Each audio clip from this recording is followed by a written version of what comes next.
Welcome to Small Business, Big Network, the podcast for small business owners who want big results from their networking. I'm Liz Drury, a freelance voiceover artist who knows that if you're not working, then networking could help. Anna Brand is a branding expert and also a podcast host. When she started her business, she went to a lot of free networking events, but she now finds it's better to go to paid networking events which have more of a purpose. Thank you for being my guest on the podcast today, Anna. Thank you for asking me. I'm very excited to chat with you. Now, as your name suggests, you're all about branding. But I know that you started out in graphic design. So tell me about your background and what attracted you to graphic design in the first place. Yeah, many moons ago. Do you know what? I've always, my parents will say, even when I was younger, I was born with a pencil in my hand. I was always sketching, but it's always been a graphic designy. So, you know, all of my sketch pads, and I always knew I was going to go to college and do design. I knew I was going to go to uni and do graphic design, which I did. Then I just had a big gap between then and around about over 15 years ago, when I went back to uni and did a graphic design degree again, and then it all stemmed from there. So how did that come about then, you going back to university? Well, long story short, lots of things went on in my personal life. And do you know what? You know, when you just get to, I think I left my husband. I had a 1-year-old, and I just said, what the hell am I doing? You've had all these dreams. You always knew what you wanted. So now let's go for it. So I was a mature student, but I had a fire in my belly. And, you know, when you go and do something, when you're a mature person, you know who you are, it's completely different. Yeah. And I knew I was going to make it happen. So, yeah. And how was that, going back and being amongst like 18 and 19-year-olds? Oh, do you know what? I'm just going to be completely honest. It really, really wound me up. So they were coming in and basically taking 3 weeks to finish something, and then they would be late for lectures, and there was always an excuse why they hadn't done this, that or the other. And I'm saying to the tutor, this is ridiculous. It's not set up for real life. Like, you're not going to have 3 weeks to do something. No. And they probably all hated me, actually. And then also I was saying, I could have done this in 1 year. Why are we taking 3 years to do this? I've got a child. I'd moved to Rothbury, so I was travelling all the way from Rothbury to Newcastle, and looking after a family. And I just was thinking, this is ridiculous. Just get it over in a year. I know you couldn't do that with the likes of, you know, a medical degree. Yeah, maybe not. But as far as I'm concerned, and people might hate me for this, you can absolutely get a graphic design degree done in half the time. So, yeah, I was a pain in the arse. So you graduated with your graphic design degree, and what did you go and do next? So because I had my young son at home, and my absolute ambition was to be there for him. My dad worked and my mum was always at home, and she didn't work, but she was always there. And I used to love that I had that. And I knew that I wanted to be there because I was obviously a single at the time, and I wanted to be there for my kids. So I didn't go and work for anybody else. So I never had that studio experience. I didn't have those clients to bring with me to start a business. I literally had to start from absolute zero. Yeah. And what was it that attracted you to branding in particular? So it was just the idea. I loved the idea of communicating something. So all the time, whenever I've had a sketchbook out or I've been drawing, or it's always had to have a purpose. Whereas I know some, you know, fine art and illustration and all that type of thing, that they're able to do something I can't, which is just crack on without a purpose, which I've always envied. I would love to be able to do that, but I've always been, why am I doing it? What's the reason? What am I trying to achieve? And what's it communicating? Even when I was younger, and I don't know where that's come from, but it's always been a thing. Yeah.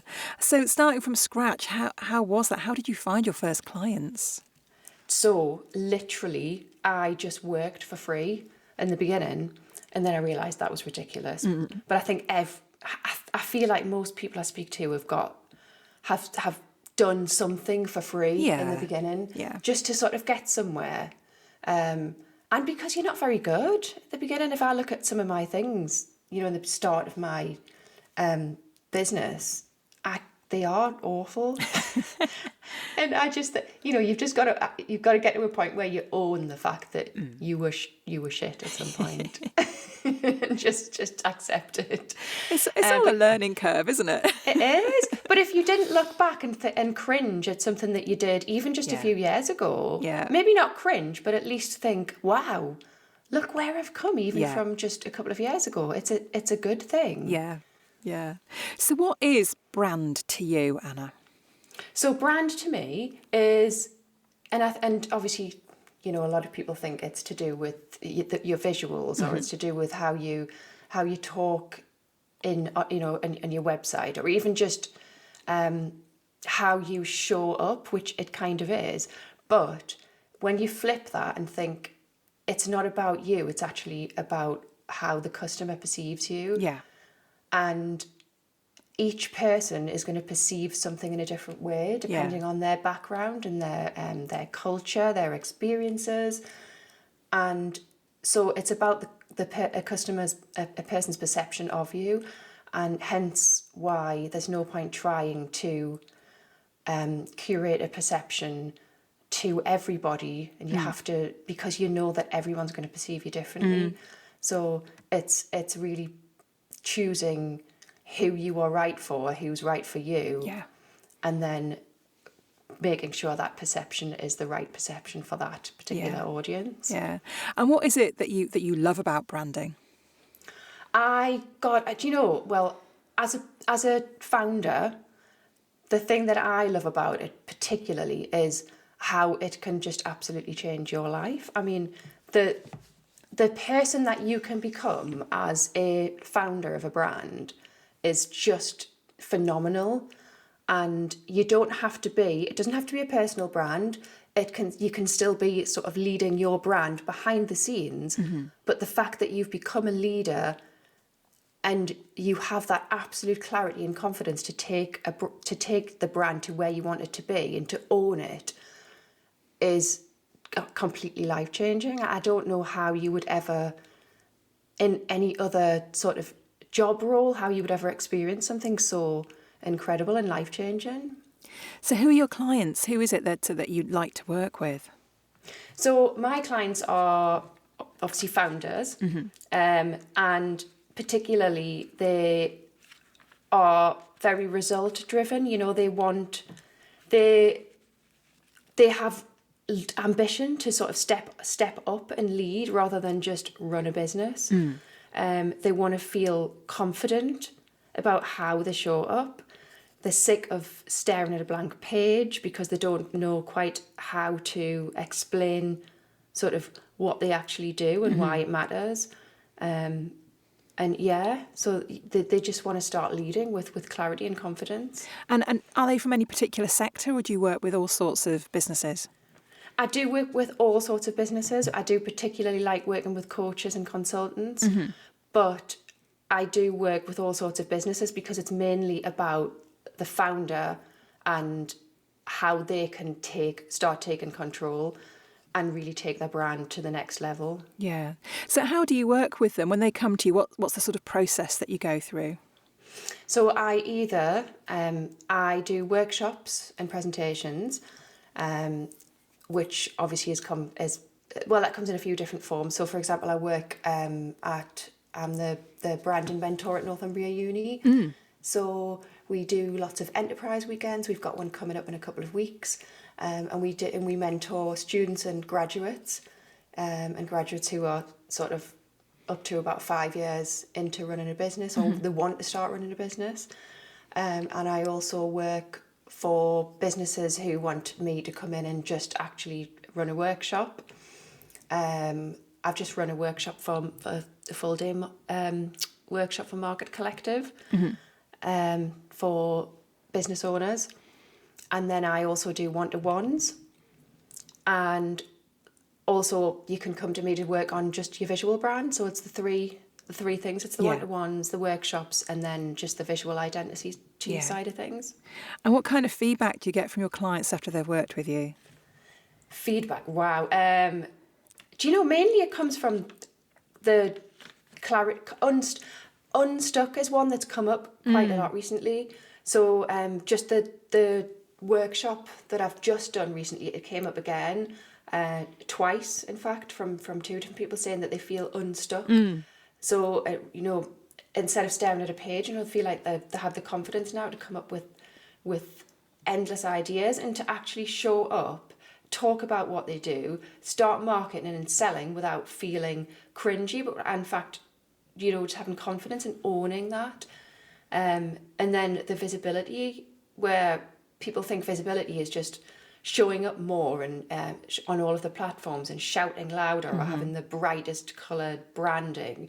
But it's not. It's about how you actually attract the right people so that they actually choose to come to you.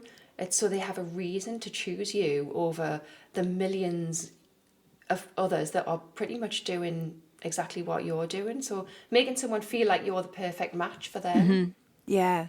So what kind of difference do you think it makes for a business that's gone through the branding process? How do those founders now feel about their business?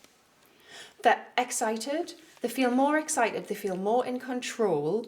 They feel more like they're actually leading that business rather than just, you know, selling a product or a service and showcasing their products or services, not really knowing quite how do I talk about it? How do I explain that what I do is worth buying from, you know, aside from all of the others that are out there. Yeah. And it's also because one of the things I do is I'll take, for example, a business which might feel quite mundane, whether it's just a takeaway business or whether it's a VA or something where, you know, there's hundreds of others out there doing the same thing. And I'll take them through the process of how you can have that same business, but you can take it in 3 or even 4 different directions and build something exciting around each one of those, which would be perfect for a particular group of people. Yeah. So Anna, how would you describe your own brand? My own brand, I would describe my own brand as being not just talking the talk. I think there's a lot of coaches and consultants out there that teach strategy, so they talk the talk, but they don't actually proactively put that into practice. So, which is what I do. So I think I think that's definitely something I do differently as well. Is how you can become an irresistible choice, but I'll actually show you how to do that by taking fictitious brands and taking them from this looks and speaks and is for everybody to here's how you can take that in several different directions. Yeah. So actually physically doing it for you from the first part, you know, the market research that you would do, like with your customer, your potential customer, how you would niche that down, to the messaging, to the overall visuals. So literally even how you would visually represent that online. And why do you think it is that people often struggle with their branding? I think because there's too much jargon out there. I think it's overcomplicated. And one of the things that I'm really, really passionate about is taking something which is very complex and full of jargon, terminology that people would never understand unless they're in the brand strategy world themselves, and they overcomplicate it. And what I love is to just simplify that down rather than talking about big brands like Apple and Nike, which are completely unrelatable, which is a lot of the time, which is why small business owners think that it's not for them. And simplifying that and putting it into a process and a step-by-step that anybody can follow and anybody can go, oh my God, right, I get it now. Yeah. I see how I can do that with my business. Yeah. So let's turn to the networking side of things now. How do you like to go about growing your network? I think that if you're a startup, you can go to the free networking events, and I think they're really valuable for startups, people who actually don't have any connections yet. Yeah. Because you can pick up the small jobs, you can really broaden your network, and also learn how to actually talk about your business in front of people who don't know you. Yeah. Is just mega valuable, and I did that for years when I first started. And then I feel like you move on to a different type of networking where there are you're not seeing your startups, you're seeing people who are more established, who are willing to pay, because I think when you go to a paid network and it's way more valuable, and people are there for a reason, and they really want to strengthen their connections and find really valuable connections. They're not there just to find work because they're just startups and we're like, I need work. Yeah. It's a sort of deeper, more meaningful type of world. Does that make sense? Yeah. So tell me about the networking that you do now. So networking, to be honest, a lot of my networking now is on LinkedIn. I think LinkedIn is a phenomenal platform for networking. Yeah. I've been to the most recent one. I went to a podcasting network. Well, it was an event, but it's also a network. And even from there, met some really valuable contacts who we are already introducing each other to people, and it's been fantastic. And she's come on my podcast. In fact, she's the reason that I ended up getting introduced to you as well. I think my favourite types of network now are going to ones which are that have a purpose. So there's a speaker, or you've all got a shared reason for being there. So there's not that awkward I'm here to network with you scenario. Yeah. So are you part of any groups at all?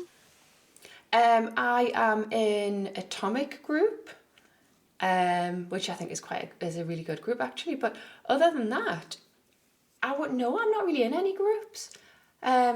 I just seem to find, I think because I'm quite a extrovert and chatty person, I'm kind of constantly my network just naturally grows. If that makes sense. Now, you mentioned your podcast just then. Tell me about your podcast and who that's for.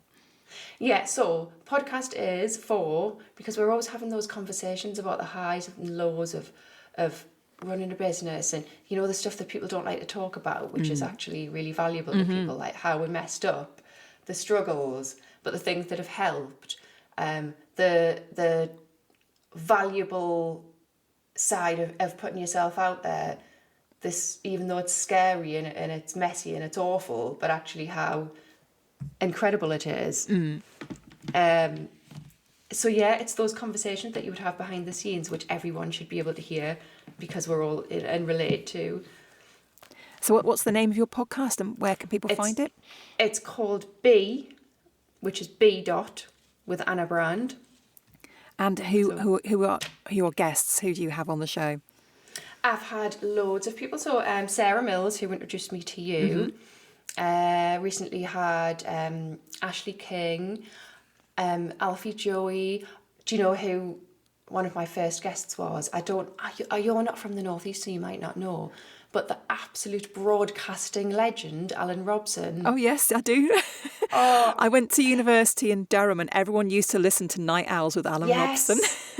Absolute legend. Honestly, he sounds exactly the same. And he's just the most inspirational person ever. I'm going to go look that up now, Anna. You've got to. Honestly, and he's still, go and find him, and he still does the most amazing stories now. So he has his show, and you can download and buy his stories, and he basically tells, he goes all over the world, but and in the Northeast, but he actually goes to the place and he walks around, he tells you all about it, all about the history. He's unreal. So now I listen to him instead of the Calm app to put me to sleep. It's incredible. Just to hear his voice again, he's unreal, he's great. What a fantastic first guest. I know. So him and Alfie Joey were my first guests. That's brilliant. Yeah. So, one final question, Anna, before we wrap up. If people are interested in finding out more about you and about your services, what is the best place for them to find you? So go on, well, obviously I've got my website, which is annabrandcreative.com. But to actually connect with me and have a conversation, my main place is LinkedIn and Instagram at annabrandcreative. Lovely. But I'm also I'm on Facebook as well. I put shorts of the podcast now onto, because we'll have some really cool conversations that are really worth listening to, onto TikTok. So yeah. Oh yeah. All the places. Anna Brand can be found in all the places. Lovely. Well, thank you ever so much for being my guest today, Anna. Thank you so much. It was lovely to speak to you. Thanks for listening to Small Business, Big Network. If you found this podcast useful, please do rate, review and subscribe. And don't forget to share it with the rest of your network too.